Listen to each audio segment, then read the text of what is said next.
Thank you, thank you. And am I able to share my screen by any chance? Okay.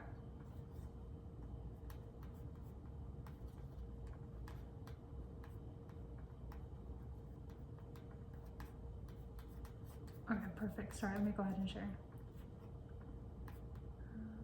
It says host disabled attendee.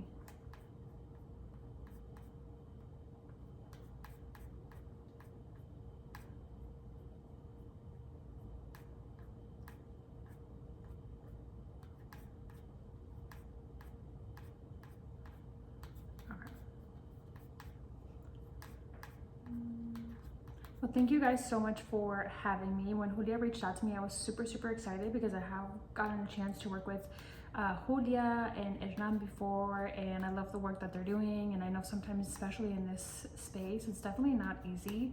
And so that's what I wanted to share a little bit about. So let me go ahead and share my screen. And then, are you guys able to see my presentation? Oh no. Okay. Okay, how about now? Is it better?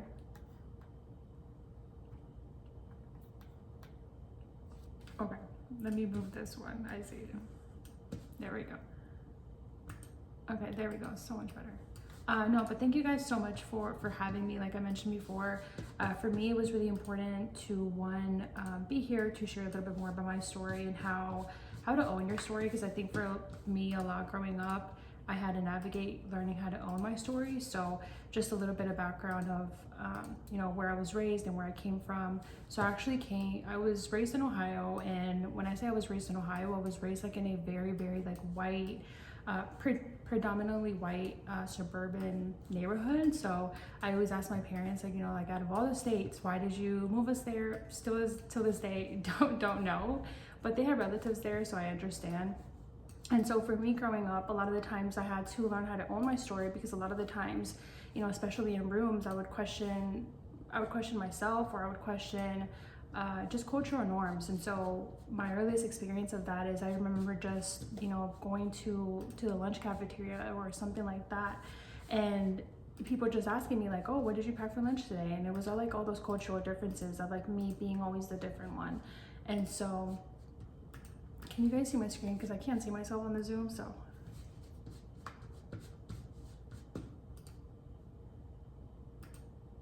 Okay, perfect. Yes, so again, for me, like, I really had to learn a lot, for me, where, like, who I even was in my identity, because a lot of the times, you know, even growing up, I struggled with that until this day.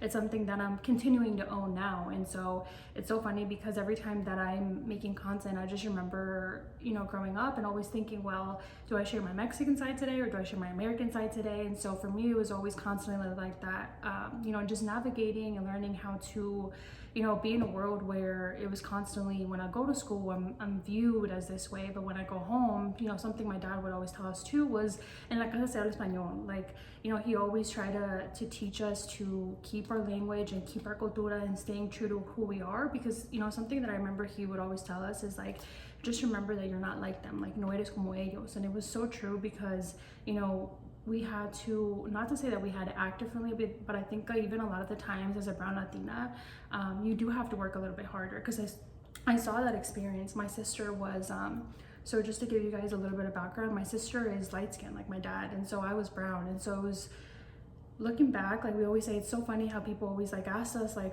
oh, was your sister adopted? But even growing up, it was something where my sister didn't like that, because, you know, the fact that they would just always ask us that, instead of trying to understand our culture, trying to understand like our family, again, it was just us trying to learn how to navigate our identity. And so that kind of just takes me to how much ambition I even had, like as a younger child, like learning how to even deal with that ambition. Because I remember growing up and just having all these dreams and all these goals, and you know, people just kind of looking at you sideways, you know, for having so much ambition, or looking at you crazy for having ambition as a Latina.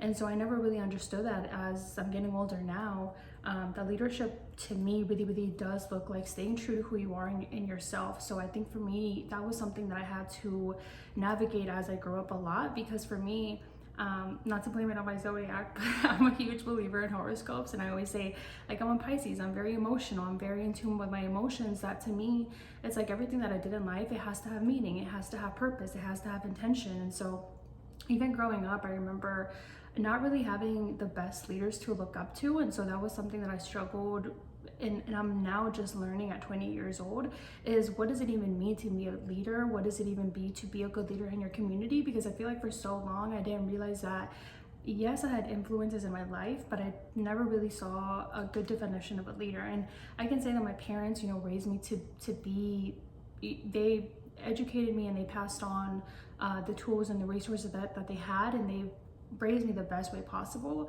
But even then, when I was growing up, I remember I would just see things, or people would say things, and people's actions wouldn't match up to their words. And so for me, that was a huge disconnection of like, why am I listening to you when your actions are not matching up to your words?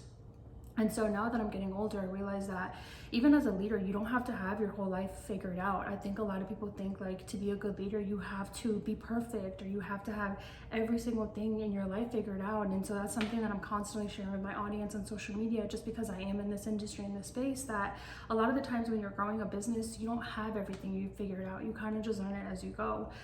But you do have to be willing to know what you stand for, and then how your experiences shape you, and what parts of your story you're willing to own. And I say that to say, because especially working in marketing, and especially being a Latina, I've worked in corporate, I've worked in food, I've worked in so many jobs where when you don't know something, I think that sometimes people try to belittle you. And I know I'm talking a lot, but if you guys have like comments, or if you guys relate, please drop them in the message box, the comments. But I think even working like in so many industries or so many fields, you know, people always try to belittle you, or think that you don't know what you're talking about, or you don't know as much as you do, or, you know, who are you to know this information? And so for me, just to be honest with you guys, at the beginning of my career, even I would say like even a year ago, I had so much imposter syndrome of being around these, you know, corporate people in, let's just, you know, say white, predominantly white corporate leaders. And I would say, you know, they have so much knowledge, they went to school for this, like, who am I to actually think this? Or what if I don't know as much as I say, as much as I think that I do? And so a lot of the times when I started to have like those imposter syndrome thoughts, or just those thoughts, a lot of the times I had to rely on my mentors and my resources, and also just look around and see that just because you're the first doesn't mean that your story isn't valid. And so that's something that I constantly remind myself, and constantly remind my other Latinas and my other women in business that are starting a business or are leaders in their community, that just because you're going through something for the first time doesn't mean that it's not credible. It doesn't mean that you shouldn't share it. Doesn't mean that it doesn't have weight. And so I take that back to a lot of the times, even now, I'm learning that you don't have to have your whole life figured out as a leader, but you do have to know what you stand for, whether that be your morals, your values. You know, something that I always share on social media is, like I said, I'm trying to be very authentic and very transparent about like my wins, my ups, my downs, my failures.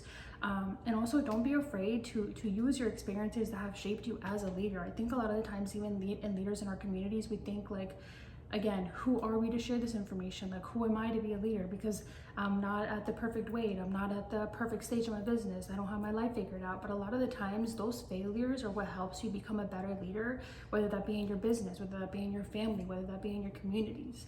And again, just owning your story, because I think a lot of the times too, so I'm from Ohio, and like I mentioned, there wasn't a lot of, you know, Latinas, especially in business, you know, and when I moved to Arizona, then I started to see many diverse, you know, people in business, Latinas, Afro-Latinx. You know, I started to see so many people in the field that I was doing that. Then it started becoming, the conversation started changing from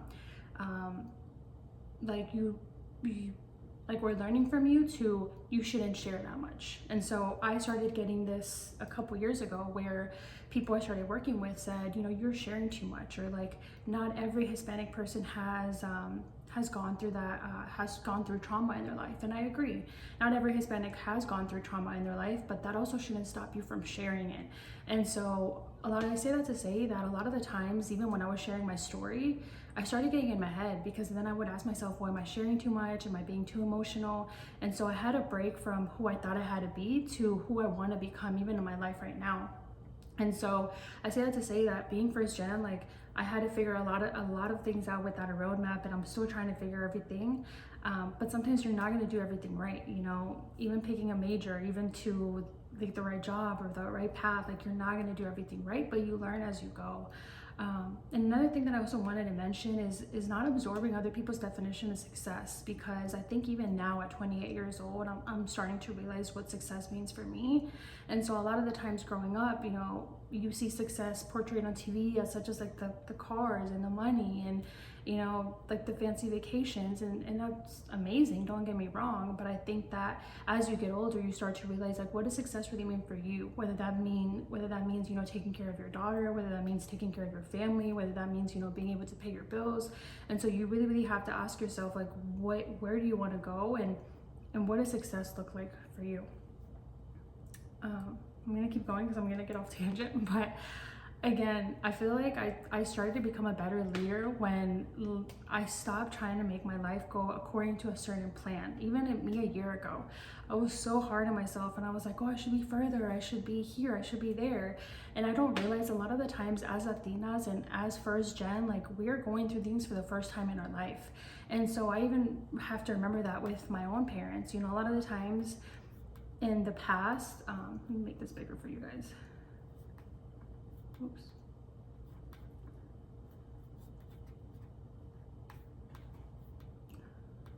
Okay, never mind. That didn't work. But a lot of times in the past, again, I would try to compare. Not that I would try to compare yourself, but it just kind of happens naturally where you compare yourself. Or sometimes, again, for me, I can only speak from my personal journey, is that I would start to feel a little bit of resentment towards my parents of like, why couldn't you do better? Or why couldn't, you know, you have more tools? And then you have to remind yourself, especially when you have little ones in the house, like, you're learning things as you go, and that's the same way that your parents did. And so a lot of the times, like I said, you don't know what you don't know until you go through it, you fail. And so you have to remind yourself when you do start getting into that comparison mode that, like, there is no book that says, like, this is the secret success to life. Like, you learn as you go. And I think that honestly, as I've gotten older, for me, I actually respect people who are leaders even more when they're transparent, when they say, hey, I failed, but I learned from it. Or, hey, like, you know, maybe you had like a really bad chapter, maybe something didn't go according to plan, but it makes me just respect you even more, because now I see that you're learning from it. And I want to go back really quick and say that for me, a really good leader, even at 20 years old, I've learned that leadership looks like you learn from your mistakes, but you don't do the same thing over and over again. Because then I've been in corporate spaces, or I've just been in spaces where people say, oh, I'm going to do this and I'm going to change. And they just go back to doing the same thing over and over again. And I will say that even, you know, I'm still 28.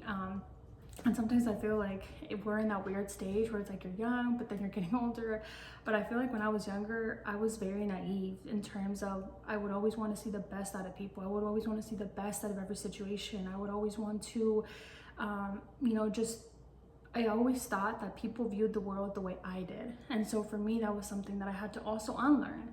That sometimes people are not going to see things the way that you view it. People are not going to see things from your perspective. But I really hope that doesn't change your guys' hearts as you get older, because I think a really good leader, you know, a really good leader knows that you're gonna fail, but that shouldn't change your heart. Because I've also seen, you know, some leaders where they get scarred and they're like, you know, I went through that bad situation, and they kind of make that part of their identity. And then you go around in life saying, well, life kind of just sucks, or life just sucks because this happened to me. So don't let bad situations become a part of your identity.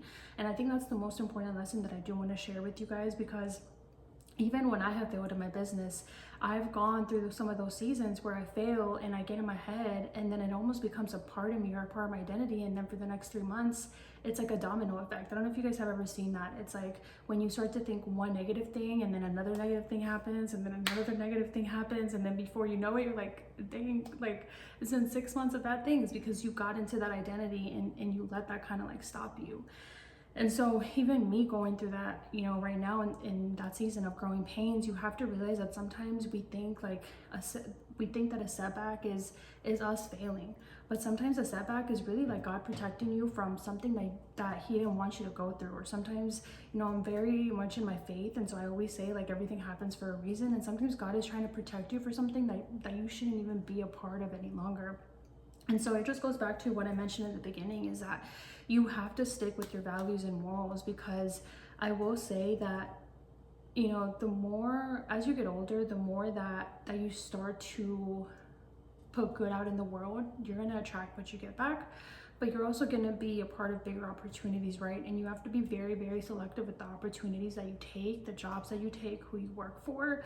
And I will say, like, as you get older and as you grow, there's going to be so many opportunities that come your way. And so that's why I said you have to stay on your firms and values, because if you see something that is not right, and if you see something that you're like, hey, I don't agree with that, just be smart and know when to call it out. Because a lot of the times, even when I was younger, when I was naive, I would kind of not call it out, just due to being scared, due to, you know, the fear of like, oh, what's going to happen if I do say something.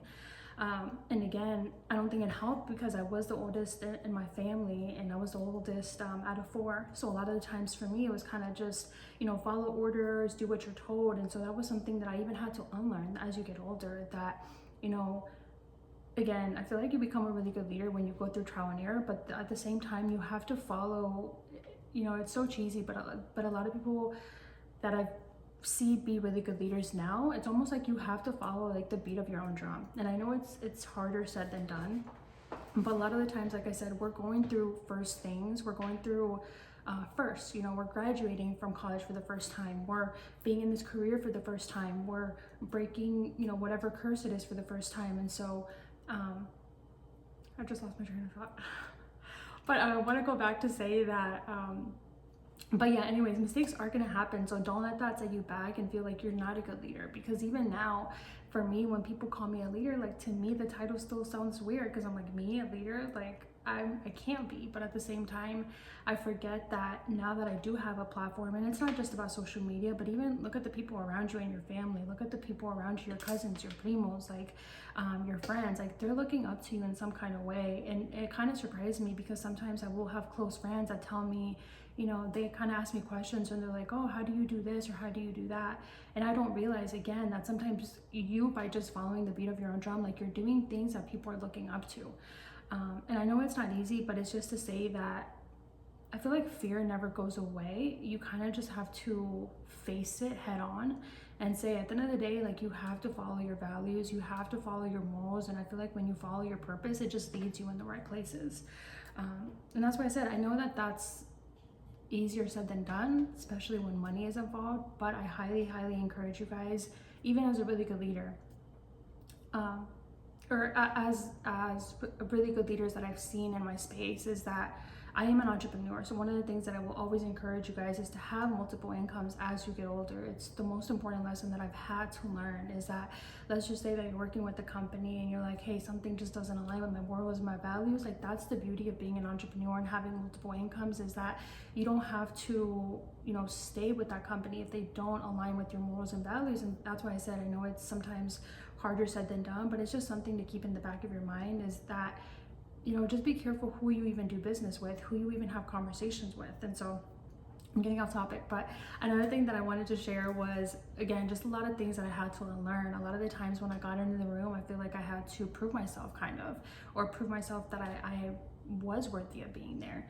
And so I remember even in corporate rooms a lot, I felt like I had to prove that, of like, oh, well, I just started here, I'm the Latina in the room, I'm the only brown one, like, I have to prove something. And a lot of the times now, as I'm getting further into my business, I realize that, again, I feel like I keep saying that in business, but in entrepreneurship, it really is a self-development game. What I mean by that is, like, in entrepreneurship, people think like getting business is hard. Working on yourself is even harder, you know, because I go back to, once you lose that identity, or once you lose yourself just for a little bit, you will get in your head, and that will determine the opportunities that you allow, or the opportunities you attract. And so I say that to say that in entrepreneurship, you just learn that the people that really want to work with you, you don't have to prove yourself to them. The people that really want you to be a part of, you know, for example, this workshop, like they will reach out to you and they will invite you to their space. They will invite you to have a conversation, and you don't have to go through hoops to prove yourself.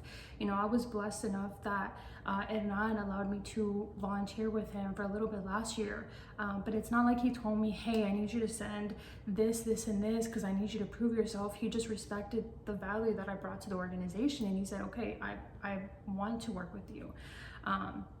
And so again, another like narrative that I had to unlearn is that a leader always knows what they're doing. And again, I think I've mentioned it a lot of the times, is that a lot of the times as a leader, you have to follow the beat of your own drum, meaning that a lot of the times maybe you don't know how to solve something.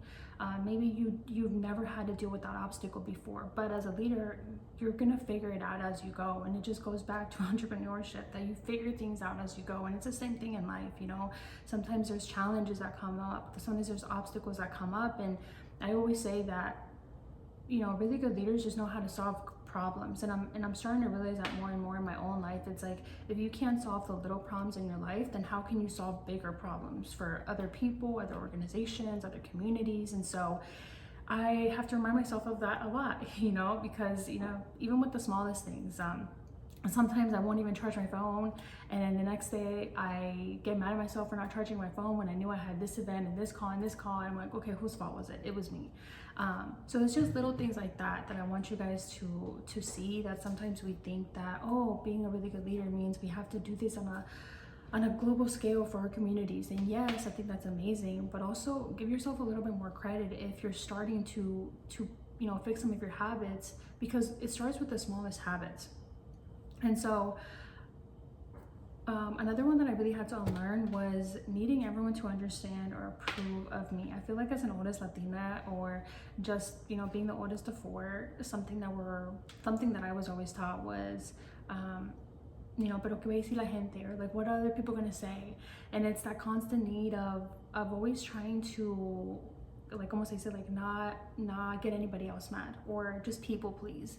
And so for me, that was the biggest thing that I had to learn, especially as a leader in my space, is how to stop people pleasing in spaces where I didn't need to anymore.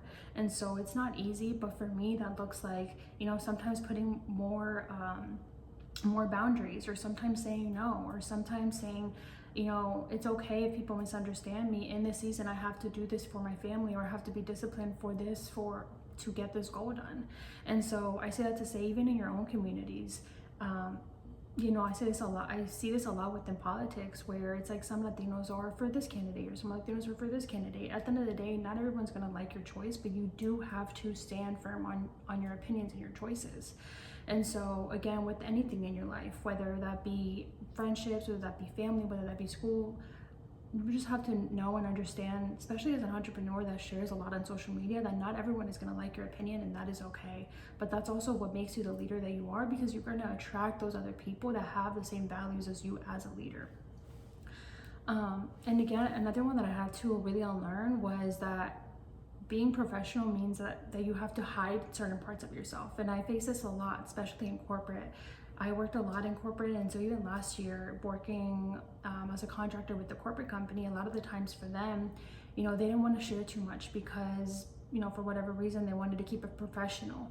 And so a lot of the times I started noticing that in corporate, it's almost like they want you to wash down your story. And so that's one thing I want you guys to keep in mind, is that being professional does not mean that you have to hide parts of who you are or not share your story, because I feel like stories are what connects us as human beings. And so like I mentioned before, I had even directors that would tell me, you know, you share too much on social media, or you share too much of your story, or you're too emotional, or, you know, you're too this, you're too that. And so I almost started losing the part of myself, or the part of my identity that connected other people to my story. And so that's something that I have to hold on to till this day, where, you know, you have to share that because other people connect and relate to that. A lot of the times I would share how, you know, I was the first one in my family that had to go through DACA. I had to like learn how to apply for it. I had to learn, you know, what information I needed. And so even sharing that information, or sometimes sharing information about my childhood and some of the traumatic things that I went through, a lot of people would tell me, hey, you're sharing too much about your family, or you're sharing too much about what you went through. But then again, that's that's what made me who I am, and that's what made me, you know, even get into the space that I got into, which was marketing. And so I just want to remind you guys that being professional does not mean that you have to hide who you are, because that's what originally got you to where you are today. And this was another one that I had to share because I think, again, just being a Pisces, being super emotional, I wanted to share all the lessons that I was going through. I wanted to share everything because I wanted someone else to learn from it, so that way they never have to go through the things that I went through, right? And so a lot of the times I would just share a personal story with you guys, but growing up, you know, I didn't really have the most safest environment. A lot of the times in my own house, it was kind of like fight or flight, just because of the relationship that, you know, I was growing up around. And so a lot of the times I would share a lot of information about how, and just really traumatic stories about how, you know, there was one time where I was literally in the car just trying to call for help because I was scared that we were just not going to make it out of the car because my parents were fighting. And so I say that to say that sometimes you have to share those bits and pieces and stories to realize that sometimes, like, you never know who you can connect to just by sharing your story. And so a lot of the times, even when you are being a leader in your community, people can't learn from you if they don't know that you've gone through something that they've gone through. And so I say that to say